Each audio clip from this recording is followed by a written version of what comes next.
Refreshing wild cherry cola meets smooth cream. The treat you deserve. Pepsi Wild Cherry and Cream. Treat yourself. Membership means more with American Express Business Gold. Earn 4 times membership rewards points in your top 2 eligible spending categories every month, including eligible U.S. advertising purchases and select media, and U.S. purchases at restaurants, including takeout and delivery. What are you waiting for? Get the card that flexes with your spending every month. Terms and points cap apply. Learn more at americanexpress.com/business-gold. Amex Business Gold Card. Built for business by American Express.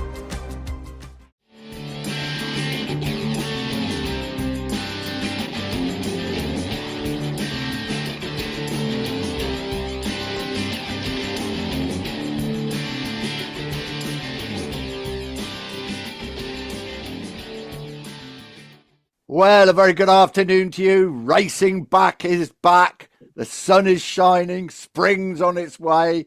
And we have got Dennis Noyes coming back to join us from California. And we are going to talk about, Jules, aren't we? Nicky Hayden. 20 years ago, Nicky Hayden won the World MotoGP Championship. And it's a season, probably 2 seasons, we're never going to forget about Nicky Hayden. We're talking about Grand Prix racing in America. We were just discussing before we came on. I think 12 years ago, there were 3 Grand Prix in America: Indianapolis, Laguna Seca, and Austin. Kenny Roberts received an award at the weekend at COTA. So we probably have mentioned Kenny Roberts. But anybody who knows anything about racing in America, and I'm delighted he's joined us once again. Dennis, a very good afternoon to you. Good morning to you in the desert there. Good morning to you. We've had 110 degrees the last couple of days, and it's finally cooling off a bit. So, what's cool? I envy those guys in the cool weather of Texas. I didn't fly out this year. Not something you hear very often. So, where do we start? Nicky Hayden. I remember Nick in 2005, 2006. We used to. I think I was working in World Superbike at that time, but I was also coming to Moto Grand Prix races. So I was coming back with all the stories of what the new Moto Grand Prix rider, Colin Edwards, was definitely going to be the guy in 2002. He was battling Bayless. As I said, I think earlier, on one occasion, Dorna had made rules in the paddock that we couldn't use our monitors in any of the hospitalities to watch World Superbike, so that I was over in IRTA with the doors shut in with Mike and the lads, and we had a sentry posted outside to let us know if any Dorna people showed up, so we could, and I was working for Dorna technically, so that we could change the, but all the interest was on Colin. I knew about Nicky, and I talked about him sometimes, I think. Yeah, you did. To us, because, did, yeah. Well, because I'd seen him ride dirt track, and I had seen him when he was 14, 15 years old, when my own son, Kenny, was racing American dirt track. And we coincided. Roger Lee, Tommy, who was a little older then, had already gone professional. And Nicky was something special. One thing I'd say about Nicky is one thing that he really had in common with Kenny Roberts was he did not want to be a road racer. He wanted to be a dirt tracker. When Roberts had to go to Europe to race road race, it was like, they had to drag him over there. He had to, Dunlop had to come out of the woodwork to help him because or Goodyear rather, had to come out of the woodwork to help him because otherwise he wasn't going. And Nicky said at one time, all my friends, when he was about 17 years old, when he was just becoming a pro in America, said, all my friends want to race in the World Championship road race, and I want to be a dirt tracker. And you thought, I think, that Colin Edwards was the man that was coming, not Nicky Hayden, to Honda. I definitely thought that because all the attention was on that battle with Bayless. He was riding the SP2 Honda, which was the upgraded, RC51? Yes. But at the same time, American Honda was paying a lot of attention to what was going on at home. Battle with Bostrom and, right down to the wire when he won the final race of the season in Virginia to win the championship. And they rewarded him because American Honda put up a lot of money to send him to the World's Championship. And they'd been watching him since he was just a kid. And I remember Colin Edwards was really dumbfounded. He came out okay going over to Yamaha. But out of nowhere came Nicky. And I remember Nicky saying the first time he was on a big Grand Prix track, and I don't remember where he tested first. I can't remember whether it was a Spanish track but he said when he looked at the width of those racetracks, he said he just felt like crying. He said he'd never been on tracks like that before. First time I saw him was at Valencia, the end of the year before he joined. I just happened to be walking back along to the press office, I think, and he was leaning against a fence, just T-shirt, jeans, and just taking it in.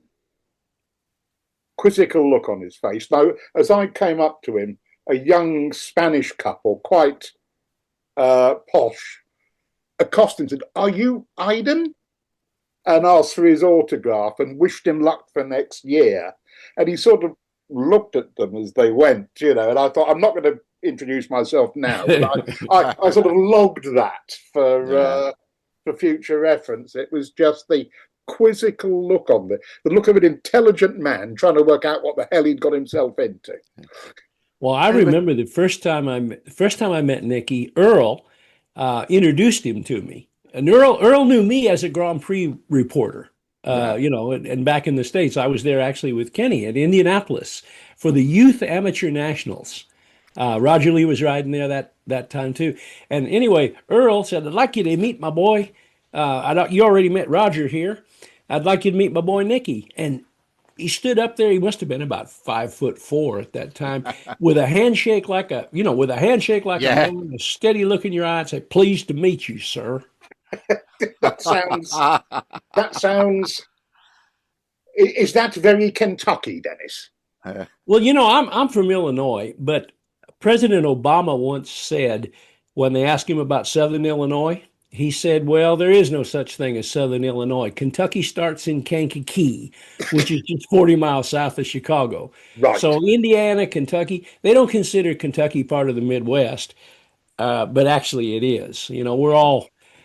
When I used to talk to Earl, it was like, I remember once I was talking to Earl in the paddock, and Henny Ray Abram, you remember Henny? We lost Henny years ago, but the great American journalist. And Henny was listening to me talk to Earl.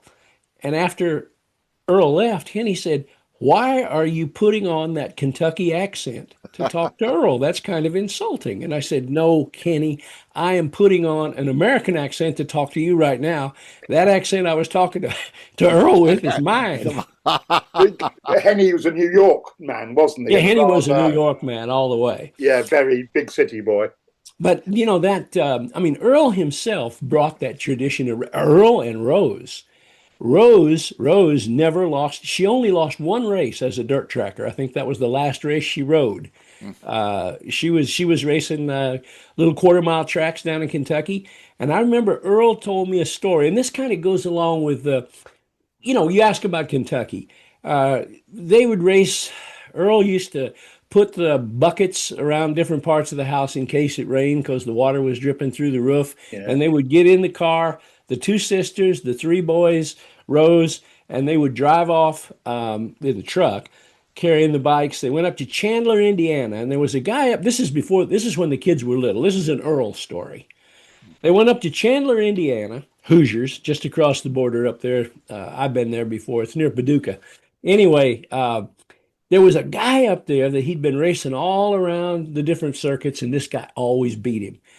Earl would qualify second. He'd be second on the grid, and this guy would be sitting on the pole. And just before the start of the race, this guy would look over at Earl and just kind of nod like that. "I got you again, boy."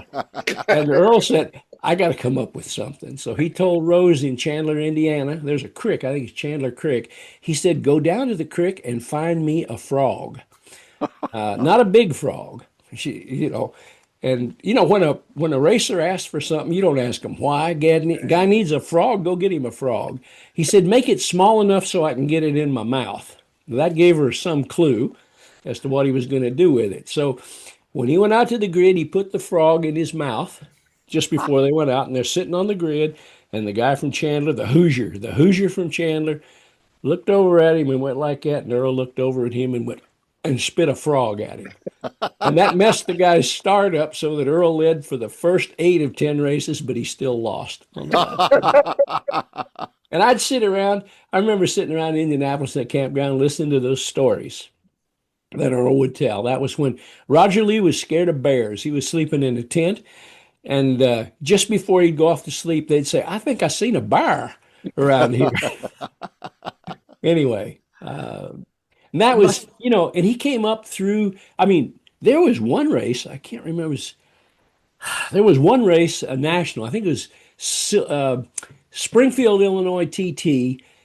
Nicky won, Tommy was second, and Roger Lee was third. 3 Hayden brothers on the dirt track bikes, on the TT. It must have been a massive thing for them suddenly to come, well, throughout the world, not only Europe. And was it you that told me the story the first time they went to Japan? They met Honda, or they met Valentino Rossi in Tokyo railway station in the middle of the rush hour, and were just like, "Oh my God, we've never seen anything like this." It was an enormous step for them, wasn't it? Yeah, it was. Yes, I remember that, and I also remember. I also remember that Nicky. I'm trying to remember this particular story, but I can't come up with it right now. It was. I lost it for a second. I'll come back. Don't worry. Doesn't matter. Sorry about that. Too many memories going by all at once. I'll leave you with one then. We all saw Nicky angry once in Portugal when he was torpedoed. I saw him angry a second time. Yes. At the door of the press office in Assen, when the security guard pushed his mother. Oh, my goodness. And I was sort of strolling up, Thursday press conference, and Nicky, red in the face, was waving a finger up the nose of this bloke who was 2 meters tall and saying, I can't do the accent, Dennis, I'm not even going to try it. But, where I come from, don't put your hands on a woman. And he was about to try and tear this bloke's head off. I saw him angry once at Matt Oxley, because they had a press conference, an interview, and Matt was like 5 minutes late. Oh. And Nicky was mad, said, "You're going to have to apologize to me, boy." He says, "I've never been late for nothing in my life," And then Matt told that story. He said, he said it was just fine, but he said, it was like being on time was part of the ethic. Yes. Yes. But talking about the time he was mad in Portugal, I was on that corner. Oh, yeah, and I saw Danny when he got, okay, let's go back to that. Yeah. The big race in Portugal when Nicky penultimate round, and Nicky's got not a comfortable lead, but I think it was about 13 points or something. I can't remember. Yeah. But he had a lead. They were battling for third place in that race, and they were teammates, Danny Pedrosa, Factory Honda, and Nicky Hayden, Factory Honda. And Nicky really chopped Pedrosa up the lap before going through that chicane. And Danny, who still had a mathematical chance to win the championship, he'd been pumped up to that by Alberto Puig. And I got into a big discussion with Alberto Puig about that right there in Portugal, because I said he had a mathematical chance, distant, and that really they should have cooperated. Anyway, I think Humani, who was the director of Honda racing team at that time, was absolutely horrified by what happened, because Danny came back and really T-boned Nicky and took him down. They went into that corner that I was on, and I remember Danny got up with the intention of going to apologize to Nicky, but Nicky was absolutely outraged. Now, Nicky, in the family, they were prohibited to cuss, or his mom would wash his mouth out with soap. It's a good thing she wasn't there that day. Are you stuck staring at your W-2? Are tax refund worries holding you back? You probably have FOMO, the fear of messing up. The fix? Using TurboTax on Intuit Credit Karma. They find every credit and deduction to help you get every refund dollar you deserve. Or your money back. It's time to overcome your fear of messing up and get your taxes done right. Start filing today in the Credit Karma app. Kraft Mac and Cheese is better than 90s hip-hop. We'll remind you of your childhood without making you feel incredibly old. Kraft Mac and Cheese. Best thing ever. Because I heard a lot of that. Yeah. Yeah, and that led up to 2 weeks' time in Valencia and the greatest afternoon of my professional life. We were all there, weren't we? Yeah. We were all there. Certainly, we were all Were you there, in the booth? Were you guys in the booth together at that one? No, I was in the booth. We were in separate booths, weren't we? Yeah. Yeah. I was in the booth with Toby. And I was boothless at that time. You were on the final corner with Martin Rains, he tells me. That's right. Martin and I went there. Not just with Martin Rains, with also with Juan Martinez, who would have been the crew chief for Troy Bayliss, replacing Sete Gibernau, except Bayliss has brought his whole Superbike crew in with him and threw everybody out and wouldn't even tell him what gearing he was running. He bought his own front forks as well, I understand. That's right. I was coming from World Superbike. Yeah. I had been I was doing TV in World Superbike at that time for Spanish television. And, that was an amazing. Also, although this has nothing to do with Nicky, but let's get it through real quick. That was really brilliant by Troy Bayliss. He calls a meeting the night before to tell Loris Capirossi. Now, Loris, he says, if you get a good start and I'm behind you, don't worry, I am not going to pass you. I'll respect that position. The important thing is that for us Ducati riders to work together. And of course, Troy knew he was going to get the start and had Capirossi behind him, who was conditioned by all that talk. Although I think Troy on that day had the pace to win anyway. Yeah. But that's the race. I think it was on the 5th lap, wasn't it? Valentino got a bad start off the line. I think all he needed to do was finish ahead of Nicky. I think it was, yeah. And he even had a little margin there. I think it was 8 points. And Valentino looked like he was playing it conservatively, or maybe there was a problem. I talked to Valentino about that and about that front tire, and he never, to his credit, he never said he had a duff tire. At least he didn't to me, Yeah. Nicky also gave him a good shoulder barge off the grid. I think Nicky was right off the line. Right off the line. Nicky got alongside him and he was coming from. Didn't leave him much room. Yeah, he was coming from second row. Yes. And the two Ducatis got going. Yep. And then Nicky gave him just a little bump to make him wear. And Valentino, it must have been a very complicated race for Valentino because he knew all he had to do really was follow Nicky home. Yeah. But there were other people involved. I think I can't remember, was Hopkins in there as well in the beginning? And Danny Pedrosa. Danny had said to Nicky the night before, I won't race you. No doubt Honda told him what to do as well. Yeah. And Danny did the big, waved his left foot, and Nicky came through. He was Nicky, this from me summed up Nicky. Nicky said, if he does his duty, that's fine by me. And to my knowledge, he never mentioned the Portuguese incident again. As far as Nicky was concerned, Danny had done his duty. And Danny said once, I remember talking to Danny, and Danny said, I only made one big mistake in my career. He admitted it. I only made one, and I never did it again. Whereas Alberto, on the other hand, was not in the position of working for Honda as he does now, but he was Danny's personal manager. Yes, he was. And he had done the math, and he had said, you still, and he defends this position, and I understand it. He said, you had a chance to win the World Championship, go for it. Yes. In Portugal. Yeah. They made Nicky and Earl, father, son. They made such an impression on us all, didn't they? As a father and son, as gentlemen, just incredible people. And I think that's so, everybody in that paddock was so pleased he did win the world title. But they were amazing people. Yeah. I went to Valentino's press conference, in his in the Yamaha hospitality. Yeah. And Valentino basically lectured the Italian press. I'm happy that Nicky is world champion. He deserves it. If I can't win, I'm glad it's him. Hey, his dad came to say, well done to me after Portugal. Back, Portugal, and it literally said, I do not wish to hear anything from, negative about Nicky Hayden.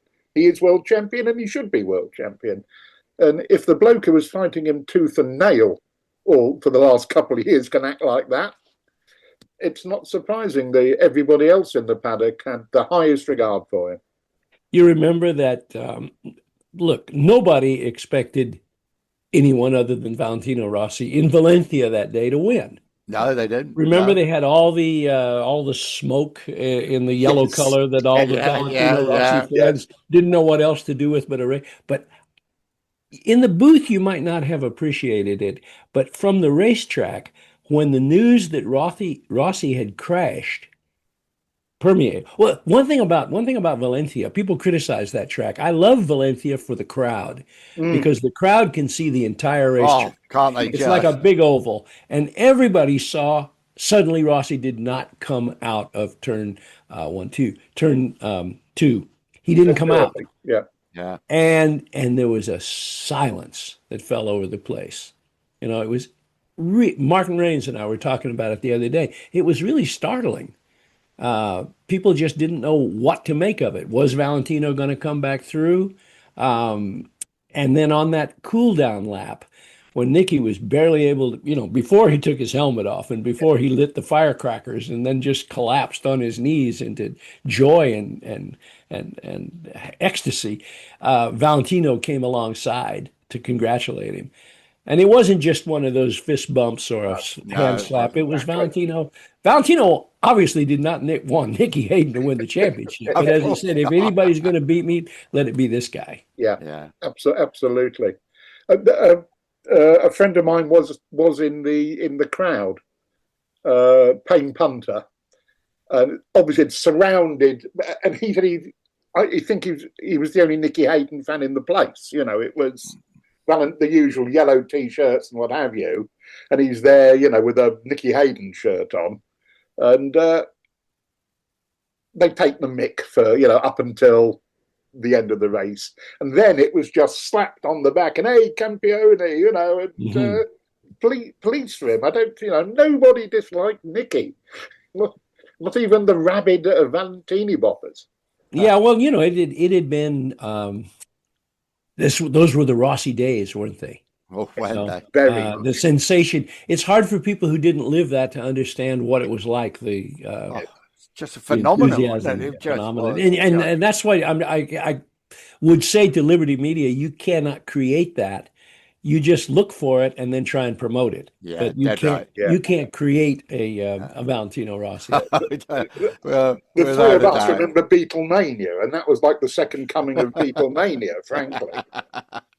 I bet Dennis wasn't a keen on the Beatles. You were more Rolling Stones, weren't you, Dennis? I'm Janis Joplin, Bob Dylan. Oh, absolutely, yeah.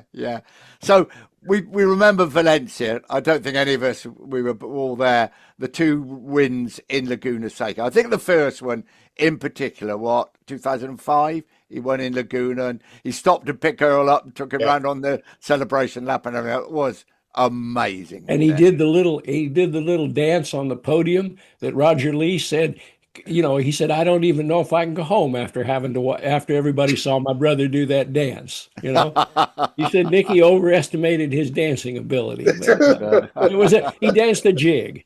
Yeah, he certainly did. And then he won the year after. And of course, he won at Assen that year as well. But we were talking about Colin Edwards and we thought he was going to be Colin Edwards should have won that race at Assen, shouldn't he? Oh, my God. In honor of this 20th anniversary, I'm glad you guys picked up on this because there's a lot going on, at Texas that could be mentioned in this as well. But Motorcycle News over here came out with a special edition yesterday dedicated exclusively to Nicky.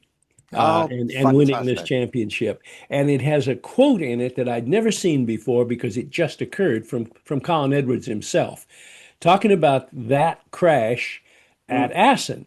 He Yeah. thought he had it. He thought he Oh, had it. He was leading in. He lost it. He went, Nicky was trying to go around the outside there. He had lost the inside line, but Colin came in too hot, lost it, crashed. Nicky was able to run a little bit of gravel, but made it across the start-finish line, won the race. Colin said that was with everything that happened since. He said, if I couldn't win the championship that year, I'm kind of glad that happened, because if I had beaten him, we would have tied in points, but Valentino would have won it. And that's my teammate. He said, I'm talking about my teammate. But Valentino would have won the championship. But anytime you have a championship that's decided by so few points, you can go back to so many places and say that was it. But it's interesting that Colin said that. He said it couldn't, basically what he said, it couldn't have happened to a nicer guy, a nicer family. Yeah, I think that is agreed by all. Nick, we have 9 minutes. Right. And we do have to mention it. I mean, what a tragic end to Nicky's life. A cycling accident outside the Misano circuit in Italy. I mean, oh, Dennis, what a way for it to end after, living a life on the edge for so long, for that to happen. I mean, that was it 2017? 17, I think. Yeah, that sounds right. And I had just, my own son Kenny had a big accident, and he went through something very similar, and fortunately did recover. But for me, it was like living that all over again, because I was reading those medical reports and I knew how to read them. And people always look for, conscious breathing, and I knew it wasn't looking good. It was living it all over again, in a way. And then that happened another couple more years later with Angel Nieto, the same kind of post-accident reports. A tragic way, and he had just had his first win in World Superbike, hadn't he? Yeah. Oh. In Malaysia, Malaysia, I think, yeah. All I remember is turning up to Le Mans, which I think was the next race. And it was a miserable Le Mans Thursday. Yeah. And I just walked around the paddock, I think, once, and it was just nobody wanted to be there. No, nobody. That's right. Yeah, and we look we look back at Nicky, and we talk about America and future riders. And first of all, 12 Grand Prix, 3 Grand Prix in America. 2012, and now we're down to the one. What is the future for racing in America and rider-wise? Because rather like Great Britain, nobody in MotoGP. You have got one in Moto2. In Great Britain, we haven't even got anybody in Moto2. Well, I talked to Wayne Rainey about this, and you guys will want to talk to Wayne in the future. We certainly do. Would love Wayne, Wayne is right in the midst of it all, and he said, we're being optimistic. We're 5 years from having a promising rider. That's the way it develops, unless some phenom comes along that we haven't seen yet. It's a long way to. And as far as Indianapolis is concerned, I really lamented the fact that we left Indianapolis. I'm a Midwesterner. I lived in the shadow of Indianapolis. All my dogs and cats were named after Indianapolis drivers. I had cat named Herbie, and everybody back in the Midwest is Indianapolis is holy. And anything that goes to Indianapolis, NASCAR or obviously the Indy 500, means something. That race would have developed, I believe. Now, Penske's there. I don't know what the relationship with Liberty and Penske is, but if they're looking for another track, there's talk about Palm Springs. That's just vacant desert right now, but there's a possibility. There's been talk about Barber, which is a track that needs a longer straightaway. Could be a possibility, but it's hard to, I look at Indianapolis. They built the track with double curbs so you could go both ways. If the problem is filling those grandstands, well, maybe there's bigger problems than that. That was really starting to draw, and it had like I said, there's two tracks in the United States that people outside of the United States have heard of. One of them is Daytona, and the other one's Indianapolis. Yeah. You know, it's like Monaco or Silverstone or names that have resonance. So Yeah. I hope that that's still under consideration, but I don't know anything about it. Yeah. You must miss Laguna Seca. We all miss Laguna Seca. Can't even mention Laguna because we know we can't go back there. Yeah, yeah. You know, but yeah, Laguna was just fantastic. I mean, you look at Laguna, it could be fixed if you could just talk the United States Army into giving up some territory out there on turn 5 because you got a military base next door. Real quick, when I was director of the United States Grand Prix at Laguna Seca, that was the biggest problem I had. People wandering across the Army base, which was abandoned at that time pretty much, and coming in through the fence. There wasn't any fence. You could not build a fence. You cannot build a fence to keep the Army out of your territory. So there used to be a guy that worked for the Mickey Thompson Entertainment Group, and he came in to do my security for me. And what he did, he said, just give me 5 paddock passes and stay out of my road, and we'll tell you what we're doing. And I started seeing on Friday, I saw people with orange paint in their hair and orange paint on their clothing. And what he had done was stationed guys on Fort Ord with paint guns to shoot these people with paint guns, so that if we saw, I told my security, if you see anybody with orange paint, ask them for their pass because they don't have one. How long to go, Julian? Couple of minutes, Nick. 3 minutes. Oh, fantastic. Dennis, yeah.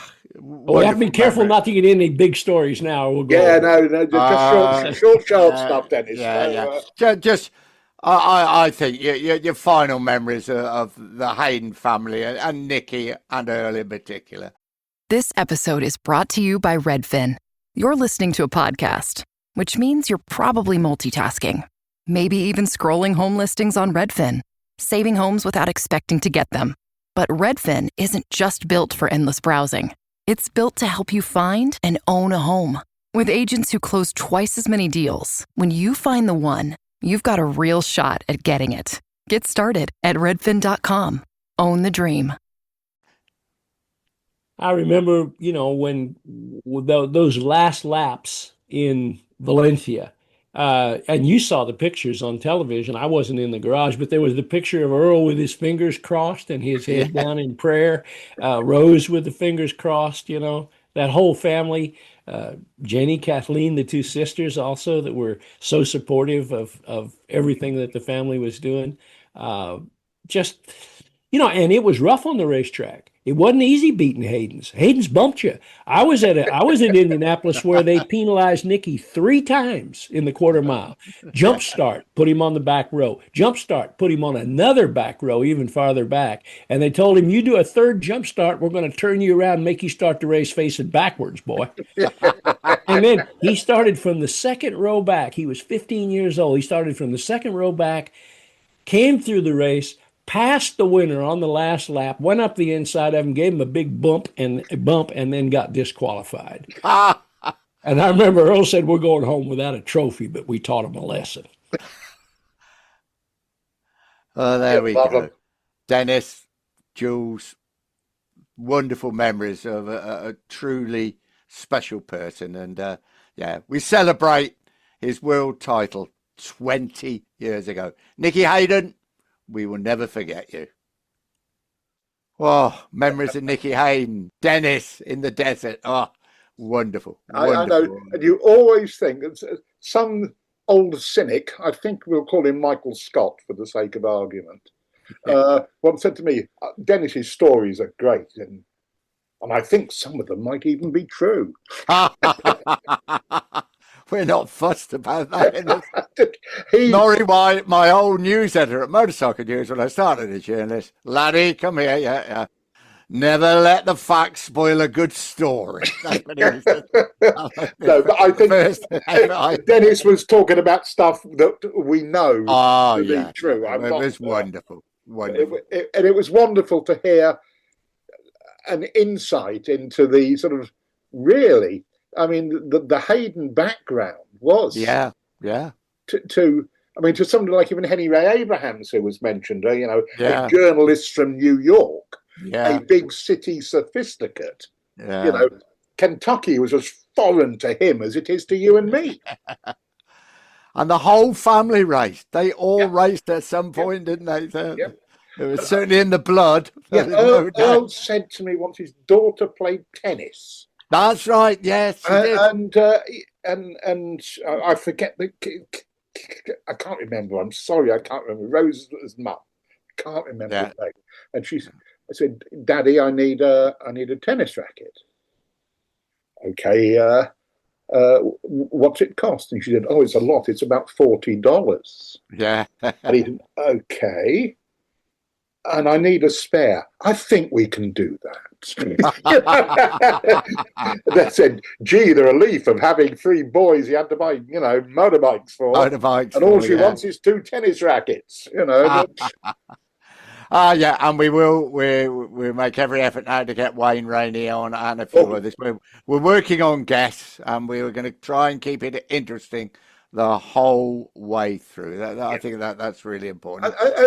We're gonna dodge about. We've got the BSB director coming on. Yeah. The TT is coming over the horizon. We'll have to have a couple of road racing TT episodes. That's right. And I've got a couple of ideas about people from even the era before, people who knew Mike Hayward, people who knew Les Graham, the first 500cc world champion. I think it's an era, because of our age, we probably don't talk enough about it. But I would completely agree with you, because there are names, like Gary Hocking, who should be remembered in the same way as Jarno Saarinen. Yeah. As a great lost champion. Yeah. A truly great rider who most people, even students of the sport, would struggle to tell me anything about it. Yeah, dead right. Absolutely right. So don't forget your tickets, motorsportticket.com.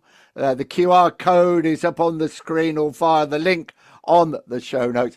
Please buy your tickets for MotoGP, World Superbikes, TT races, British Superbikes, and of course, 4 Wheels Formula One. I think they're at Suzuka this week, aren't they? Last week they were in Suzuka, so always an interesting place to go to. But Jules, as always, thank you everybody for our support. Yes, don't forget to get join the Paddock Club. Get stuff early. Get a forum. Get chat rooms. Get the bonuses. It makes sense. Well, there we go. Thank you all once again. Thank you, Dennis. Very much. I think tonight we will all just sit and remember our favourite memory of the late, great Nicky Hayden.